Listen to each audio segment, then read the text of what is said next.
So, welcome everyone to another class. I believe this is the fourth or fifth class, I believe. And I was doing a couple of classes on lithium battery and mostly battery technologies because my background is lithium and battery, and I'm a PhD in lithium and battery. I'm currently working as a head of R&D in a battery manufacturing company, and it's based in Texas, USA. I'm working remotely in this company, and we have a lab here where I'm living now in Bangladesh. So I'll be studying. Is the slide changing? It's okay, right? Slides are changing. Sometimes there is a problem, that's why I'm confirming it. So at first, I will give a brief introduction about the battery, and I believe some of you, or maybe none of you, know battery. I will think that none of you have any knowledge, so that everybody can understand it clearly, because there are a lot of types of students are here. Then types of batteries available in the market, because there are primary batteries, secondary batteries, there will be a lot of types, and you can see in your everyday life from your batteries from the AC, then TV, then you have phones. So multiple types of batteries you are using. So there are always a market value of it. And as you can see here, we will also discuss about the global usage of battery types. And according to the statistics, I have done market studies. Based on that, I'll present it. Then there is global usage of lithium and battery. And you know that right now, mostly it is used in EV industry and electric vehicle, electric, even aeroplane, all of the, I mean, all of you might have heard this name, lithium and battery. And you are hearing always lithium and battery, this invention coming, these things coming. So there are a huge demand on that battery, and people are using it a lot. So we'll talk about the battery, where is normally used. It is then battery recycling industry. I will talk about it a little bit, about the importance of lithium and battery recycling and how the industry is growing, and then how the recycling can be actually done and what it's worth. So this will be the content of this. So I hope none of you have seen this picture, as you can see in the right side. And this is not looking close to the battery, right? But this is the first battery that was invented in 1800 by Volta. So when you say battery, that means there in a battery there should be movement of ions from one electrode to another electrode, and there should be two electrodes. And what are those two electrodes? Two electrodes are anode and cathode. This anode and cathode are different types of metals, sometimes composites, sometimes liquids, sometimes just a metal or metal sheet. So there should be some anode and cathode, and between this anode and cathode there should be electrolyte. You might have heard about electrolyte. So electrolyte is the one that carries the ion. Electrolyte do not carries any current. It just carries ion from anode to cathode and cathode to ion back and forth. But when you are using primary batteries, there is no back and forth. There is just one-way movement from cathode to anode. So as you can see here, there are two types of batteries. One is primary battery, another one is secondary battery. So when I say primary battery is non-rechargeable battery. That means you cannot recharge it again. Just one time you have to use it, and then it is done, like just like this battery from your TV or remote control uses. And there is secondary battery, that is our phone is using. We are using charger daily to charge it, then we are discharging it, then we are again recharging it. So those are called secondary battery. The thing is, The ion movement is repetitive in secondary battery, and in primary battery is just one-way movement from cathode to anode. So as you can, as far as your concern, and you know that people are using the battery in cars, trucks, and even aircrafts, because EV is revolving and it's evolving in the market, and people are trying to catch up this EV in even all the countries in the world, because most of the people are not interested to use IC, internal combustion engine, that's uses oil from 2030, most of the countries. So there is a huge demand and hype of batteries in the car EV market. And also there is even trucks and even aircraft. There are some aircraft that are fully electric, like electric vehicle. And you have also might heard this type of aircraft as well. Though the aircraft a little bit, crucial, because aircraft safety is very important. And the battery that is in the market right now, especially secondary batteries and especially lithium-ion battery, it's going through evolution. It's not even fixed in an state right now. You can say that primary battery has gone to its stable state, because there is no hazard of no risk of fire or anything from the primary battery, and this is very safe and people can use it very clearly with full confidence. But secondary battery like lithium-ion battery, there are a lot of misconceptions, sometimes exaggeration of the battery, that the batteries can break all the record what is in the market. So actually the battery technology is evolving, and I know that because I am from this industry. So I'm also doing research. So those batteries are also there. So this primary and secondary battery is used in our everyday life. So next we'll be talking about what is actually the primary batteries. And I think you all know this, and you have already used it for several times in your life, and you're using it every day. As I have said already, primary batteries are non-rechargeable. That means you cannot recharge it repeatedly. Once you have discharged it, it is done. You cannot recharge it. Even you can see this mark in the cell that is written that do not recharge. If you recharge it, there is a chance of explosion. So this is fully non-rechargeable. And the most type of primary battery that we are using it is dry cell, which is alkaline battery. That is, there are some alkaline materials that is used inside it. And as you can see here, there is an anode. As I said, there should be an anode and cathode and electrolyte to generate voltage and have current from a battery. And anode in this battery mostly is from zinc, and anode is just inside this. Then there is cathode. Cathode is graphite. There is graphite rod, as you can see inside. And in the middle of this anode and cathode, this is anode and this is cathode. In the middle of this yellow portion is electrolyte.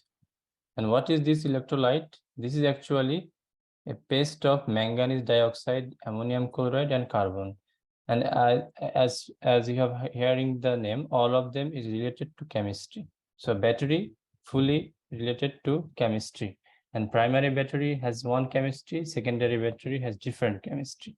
As you can see here, why we are telling it dry cell? Because there is no liquid that has been used in this battery. You can see here, this is the paste of manganese dioxide, ammonium chloride, and carbon. And that's what makes it dry, because this anode and cathode is already dry and there is nothing to be liquid there. But those electrolytes are liquid in secondary battery mostly, but it is calling dry cell because this portion is dried and it is actually a paste of these three material or these three composite. This battery was developed by Carl Gessner in 1886. So it is almost, more than 150 years from now. So, and as far as you are already using it for your daily life, those batteries are mostly used in home appliances like TV remote, AC remote, and toys. Then there is secondary batteries, and secondary batteries is for sure rechargeable. So what makes it secondary battery is rechargeability. When you recharging it, when you are using it once, then electron moving from cathode to anode, and then when you are charging it, the opposite thing is happening. So there is an electrolyte, and in this case, we are mostly using in the secondary battery is liquid electrolyte. As you can see this two picture, this blue is actually lithium cylindrical battery. This is rechargeable. These are mostly used in laptops that you are using, and they are now being used in electric vehicles as well. And the right side, as you can see, it is actually a lead acid battery. And you can see here, this blue portion is actually the electrolyte, and which is diluted sulfuric acid. And you can see lots of plates inside. Those plates are actually lead oxide plates. And in negative electrode, there is directly lead as a metal. So between this lead oxide and lead, there is chemical reaction. And for this chemical reaction, when there is chemical reaction, if you know the basics of chemistry, there is electron movement. There is electron giving and there is electron, taking inside. That means redox reaction. When there is redox reaction, there is movement of electrons. So these electrons, donor and electron acceptor, creates a flow of current, and that's how we make it rechargeable. But through recharging, the lead acid battery gets degraded because of its layer, a thin layer forms on the plate of the lead, and then it hinders the connection with the electrolyte. But lithium ion batteries are not like that. Lithium ion batteries are always using very efficiently, and its lifespan is much more than lead acid battery. A lead acid battery can run in just 1 year, if not then 2 years. But a lithium ion battery, if we even repeatedly charge and discharge it right now, you can discharge it 5,000 times, which is almost 10 years. But this is the highest one. But if you heavily use it, 5 years will be very easy to go with the battery. So there are a lot of secondary batteries, as you can see here. The types are lead acid battery, as you can see, nickel cadmium battery, nickel metal hydride battery. If you attended my previous classes, you might have seen those names, because I explained those in those classes. That's why I will not explain it. But there are different types of secondary batteries, and from the name you can have some idea. There is nickel, there is cadmium. So these two makes it nickel cadmium, nickel metal hydride battery, sodium sulfur battery. This is a type of secondary battery. This is evolving now. Then redox flow battery. This is used for power generation. When you have power generation and you need a spinning reserve and backup power, this redox flow battery are being used.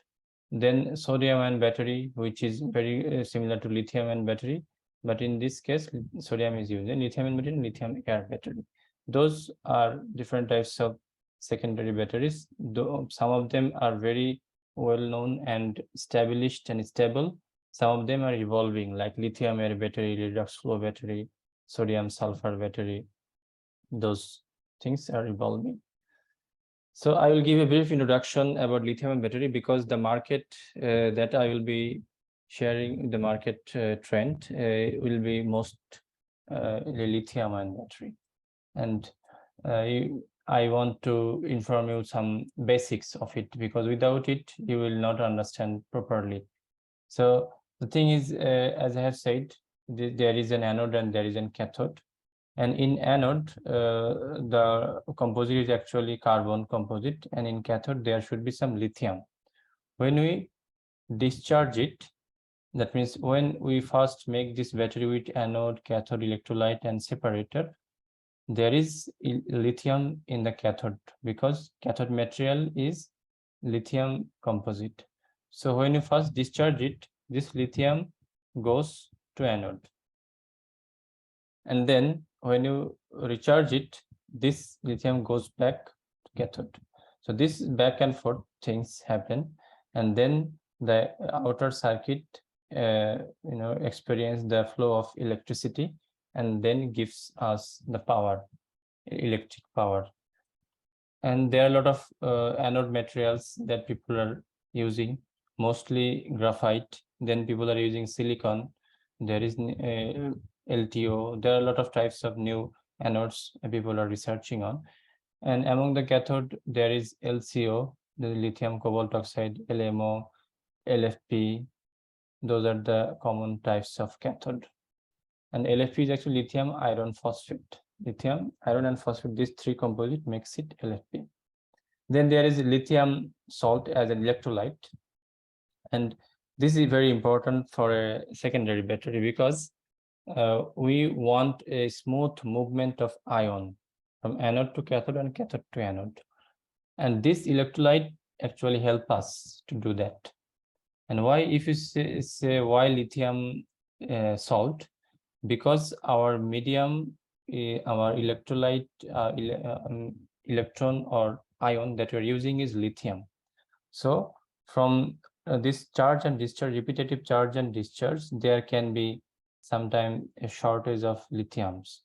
And at that time, this shortage of lithiums can be replaced by the electron, by the lithium ion from this electrolyte. And the mostly used electrolyte is lithium hexafluorophosphate, and we dissolve it in organic solvents.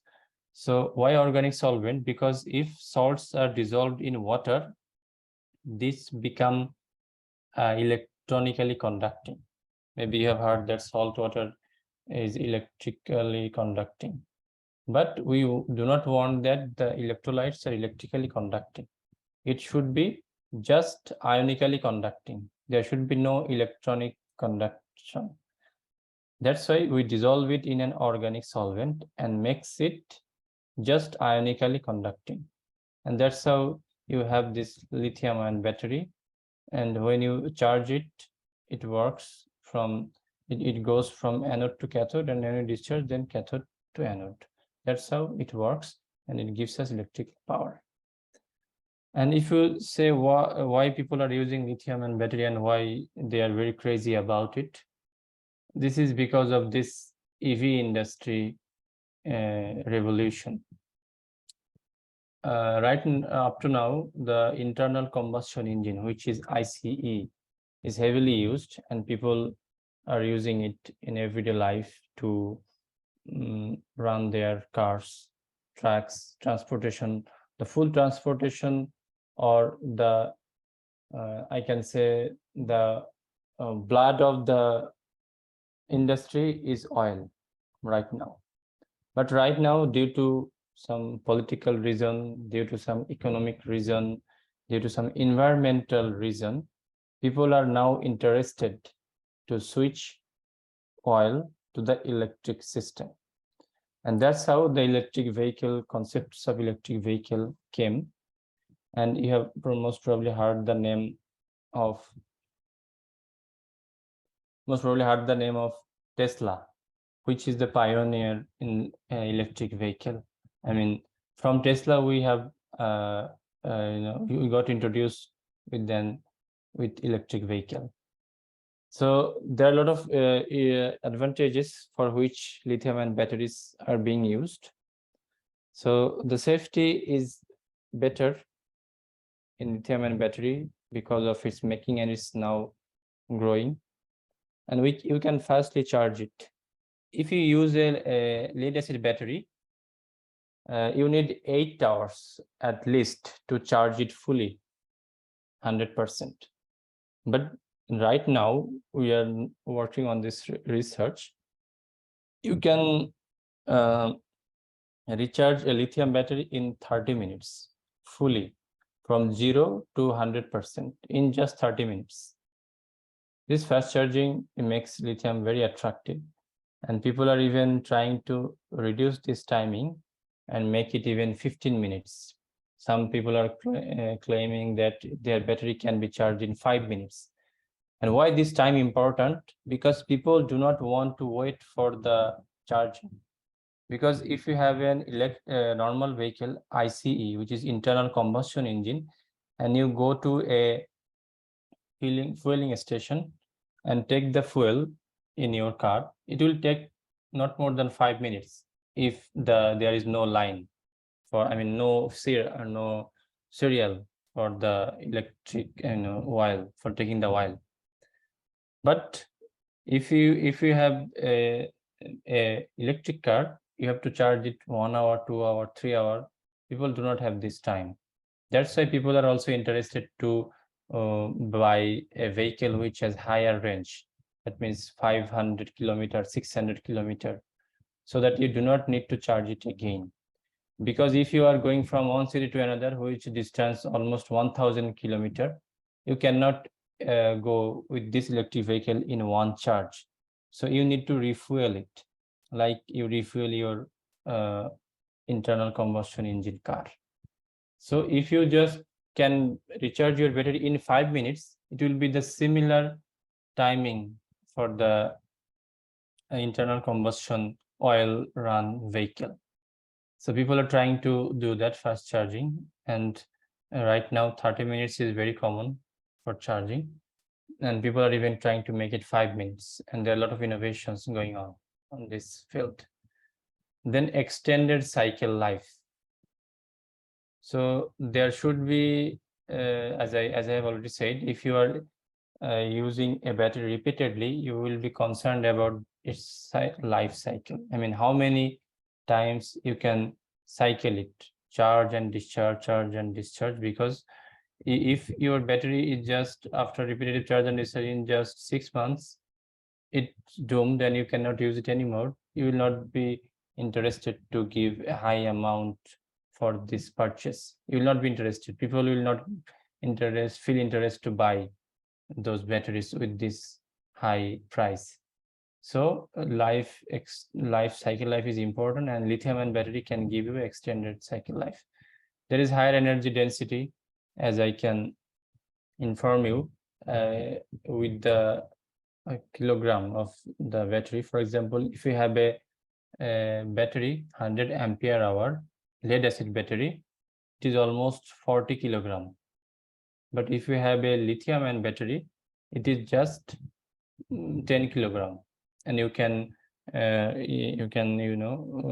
take it in your one hand. But lead acid battery, you cannot take it. 100 ampere hour battery, 12 volt. So this is very crucial, and that's what makes it important. Because if your vehicle is already very heavy with the battery, you will not be able to carry much load in your battery. And if you can understand that much load means much electric power, because when you have more load in your motor, then it will drag more current and the voltage will drop. So when you have, even in your internal combustion engine vehicle, when you are loaded more, it has a limit. You cannot just load as you wish. Then your fuel consumption will be very high. Your engine will be, it will need much more maintenance frequently. So people are interested for that higher energy density. Then there are some challenges that is also people are also concerned about. The cost is high, as I have already mentioned. Then there is ultra pure material requirement. That means your material should be 99.99% pure if you want to get a very good performance from the battery. Then your material that we are using currently, then in our lithium-ion battery have cobalt, which is radioactive material, and it is very hazardous for the environment. Though lead is also hazardous, but in lithium-ion battery, people are using cobalt, which is also not good. And there is solution for that. I will talk about it. And as I have said, it's not fully developed, it's not stable. Every day new research is going on, new types of battery, new development is happening, so not fully developed. Then recharging infrastructure, that as you can see in the right picture, there is, if you want to use this electric vehicle, you need a charging station or charging system installed in your home. And those recharging infrastructure are not very common, but now people are doing this in their home, and there are a lot of charging stations in USA, in Canada, in Europe. People are thinking about it seriously and building this recharging infrastructure. So as I have said, that there is a solution for this cobalt that is being used in lithium-ion battery right now. The name is NMC, nickel manganese cobalt. This type of lithium battery use cobalt, and nickel itself is not very good for the environment. And for this solution, LFP is coming in the market, and it is very popular in the market. People are, Tesla is crazy about it. There are giant battery manufacturers like Kettle in China, BYD. They have very good innovations on those battery types, LFP. So this LFP is actually safe, even the safest from among the other lithium and battery technologies. And our last class was on that topic, safest chemistry for lithium and battery.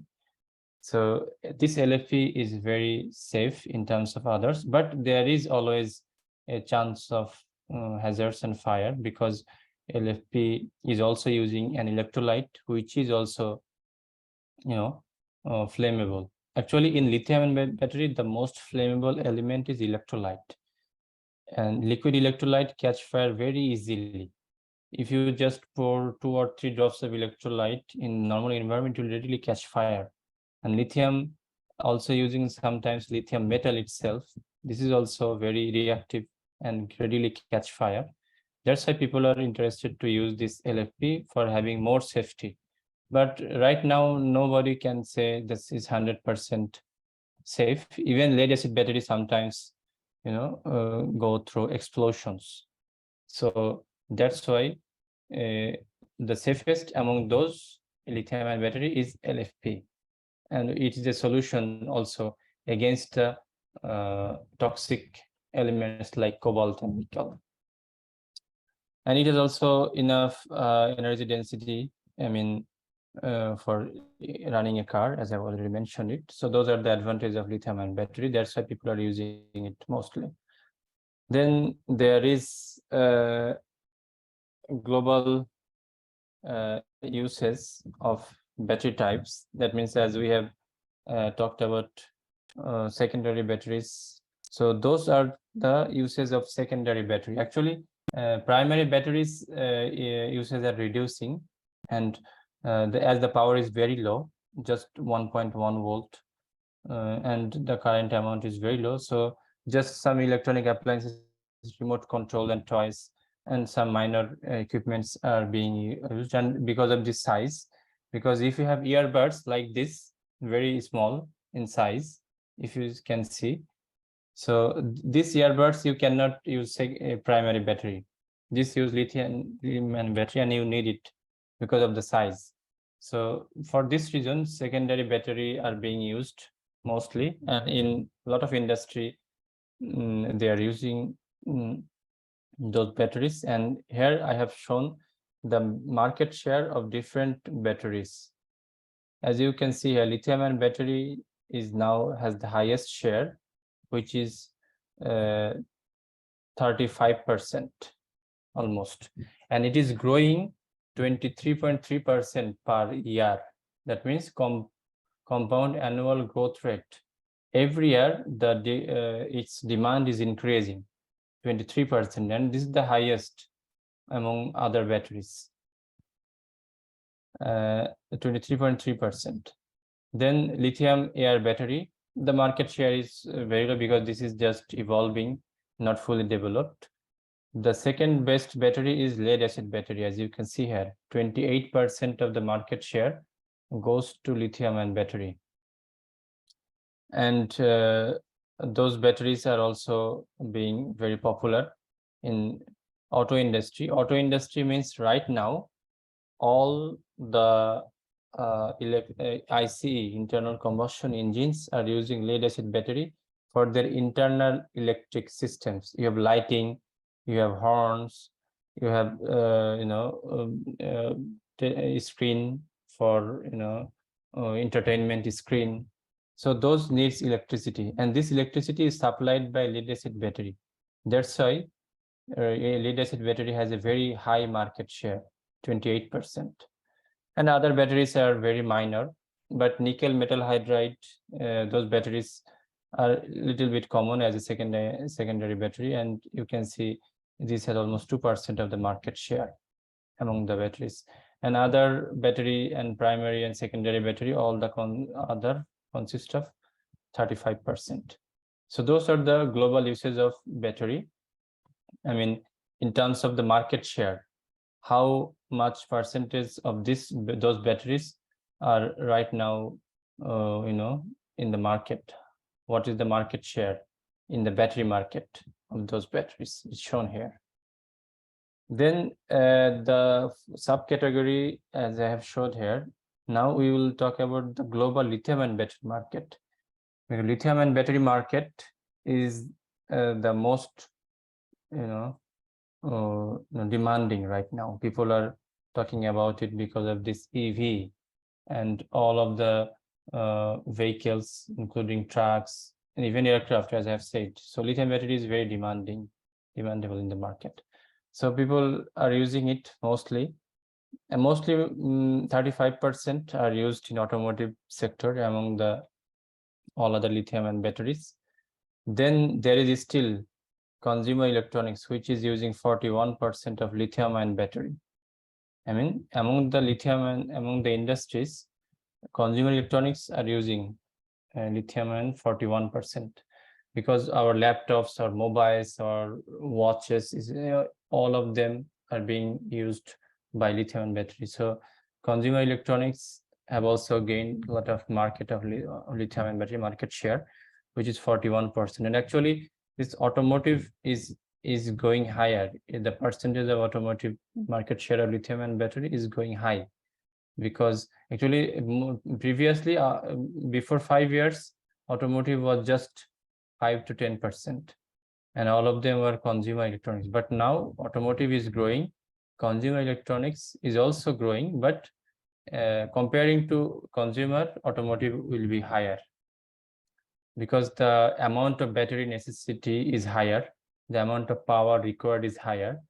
I mean, we have our battery, which is 5,000 milliamp hour in our mobile phones, smartphones, but which is just if it is 3.2 volt, 5,000 milliamp hour, it is 18 watt, 20 watt. But we need 100 kilowatt in our electric vehicle if we want to run a vehicle with lithium-ion battery. So you can imagine how much battery you need if you want to run a car, which is EV. So that's why this market is growing. This market is also there, and it will be demanding for next coming years, because of this, all the smart things that we are using, all the smart homes that is applying in our homes, being applied. So it will be necessary. Then there is grid energy system, which is also using as an spinning reserve, and it is also very common. And LFP is being used for that purpose as well, because it has very high discharging rate. LFP can discharge very fast, and sometimes in grid we need very fast discharging for very short time to back up the power of any fault or any shortage of real power. So this grid energy system, they are using 16% of the total lithium and battery. Then there are industrial batteries like forklift and other small power supplies are using, and medical electronics have a 3% market share of the lithium and battery. Then I will talk about the battery recycling, and as I have already mentioned, that battery recycling is a very important topic. And if you say why, because if you want to make the transportation system fully green, you need to make your battery system fully recyclable. Otherwise, you cannot say it a green system. Why? Because during the production of lithium ion battery, the chemicals that we are using it, they are already there. They are also polluting environment during the production of the battery.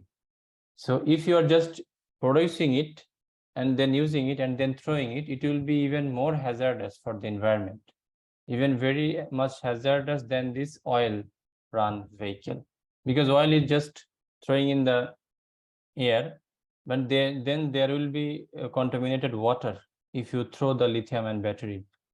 That's why countries like European countries, America, have very strong and very strict recycling policy. If you want to sell battery, if you want to sell EV in European market or American market, you have to have a full recycling system. That means after the usage of the battery, you have to collect it from the user and then recycle it. That's why people are also doing a lot of research on this battery recycling. And I have shown one recycling mechanism here. If you can see it properly, when you have used your battery, that means end of batteries, end of life. And that means you cannot use it anymore for your electric vehicle. But even there is one tricks here. If you cannot use a battery or battery pack for electric vehicle, you still can use it for other purpose, like solar energy storage. Because when you have less than 80% of the initial battery power, you cannot run it in an electric vehicle. It become obsolete. But this 80% state of charge, that is 80% of active material is still usable. You can use it for other purpose, low energy consumption, like solar energy, solar energy storage. That's why from the first world, like America, Europe, after using the batteries, they are not really recycling it directly.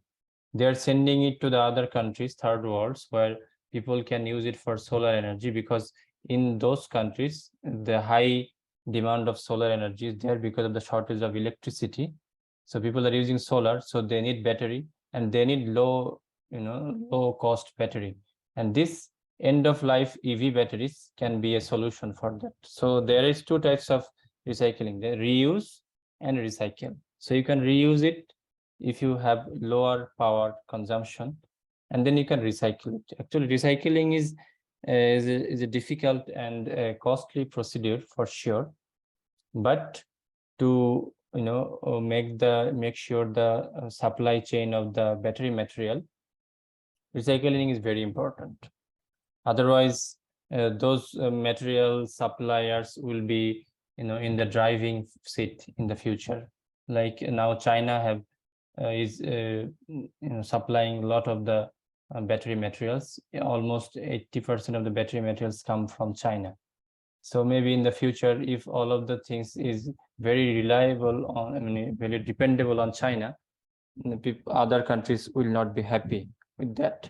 So that's why people are trying to make a good recycling mechanism so that they can use the existing battery repeatedly not even the battery rechargeable, make it recyclable, so that if you have, for example, 1000 ton of battery material, this 1000 ton can repeatedly run for hundreds of years if you have this recycling mechanism. That's why people are interested on that. So if you want to recycle it, you need to disassemble the cells, then separate those, then break it to the different materials. For example, there is anode, cathode, there is anode foil, cathode foil, there is electrolyte. So a lot of the material is inside. So there is aluminum from the case, there is cobalt, copper, nickel, iron. So those are separated through four different methods, like pyrolysis, hydrothermal recycling, direct physical recycling. That means you can have directly take the aluminum, copper that is already used in the battery pack and then reuse it. And then you have the active material, which is anode and cathode, that needs to be go through very sophisticated chemical mechanism, chemical reaction, so that you can extract it. As you can see here, if you have battery anode and cathode material, after further refining, you can get copper, zinc, cobalt, nickel, and through the different using these four types of method, you can gain the material that was already made of, like lithium cobalt oxide, LCO. If you have LCO battery, you can use it now. That means you can use this LCO for making new battery, and this is very pure. I mean, the purity is very high, 95%, even 99% pure. So the recycling mechanism is very sophisticated and very efficient. People are using it in different purposes for making it, for using it for recycling it in different methods and using it for making the battery again. So if you want to know what is the value of this material after recycling, you can see here the LCO has the most expensive element is cobalt. As you can see here, the cobalt has the highest value because of this. It's very rare, though it is very toxic for the environment, but after recycling, if you can use it, you have the most value for the cobalt. In NMC there is also cobalt, in LFP there is no cobalt. That's why the most if you have LCO battery and you want to recycle it, you will get much more value. That means it is almost $3,000 but in NMC the recycling value is low. In LFP the recycling value is low. That's why people are more interested to recycle LCO than this LFP. But LFP is non-toxic, and it has also some materials that can be also recovered. I mean, LFP itself can be recovered directly. So recycling, people are doing that. As far as we have also concerned on that, we are also trying to do that. Then LMO, lithium manganese oxide, these are also there, but those value a little bit less because the material cost is lower. But in LCO, the cobalt that is using the highest amount. That's why the cobalts are, recycling LCO battery is the mostly profitable.